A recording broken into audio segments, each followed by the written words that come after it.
ആദിലയും നൂറയും കൂടെ രാവിലെ അവരുടെ വീട്ടിലെ കാര്യങ്ങൾ സംസാരിക്കുകയാണ്.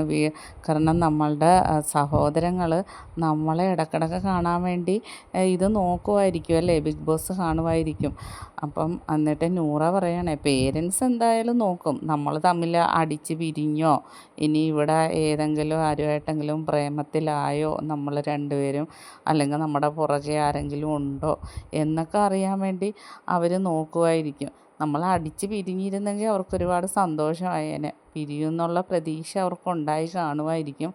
അതുകൊണ്ട് അവരെന്തായാലും ഇടയ്ക്കിടയ്ക്ക് നോക്കും. പിന്നെ നമ്മളെങ്ങനത്തെ ഡ്രസ്സാണ് ഇട്ടിരിക്കുന്നത്, കുഞ്ഞു ഡ്രസ്സാണോ ഇട്ടിരിക്കുന്നത്, അതോ ബോഡി മൊത്തം മറഞ്ഞ് കിടക്കുന്ന ഡ്രസ്സാണോ ഇട്ടിരിക്കുന്നതെന്നൊക്കെ അവർ അതും വാച്ച് ചെയ്യാൻ വേണ്ടി ഇടയ്ക്കിടയ്ക്ക് നോക്കുമെന്നും പറഞ്ഞ് രണ്ടുപേരും കൂടെ ആ കാര്യങ്ങൾ പറഞ്ഞ് ഭയങ്കരമായിട്ടും ചിരിക്കുകയാണ് ലൈവിൽ. ബാക്കി അപ്ഡേറ്റുമായിട്ട് വീണ്ടും കാണാം.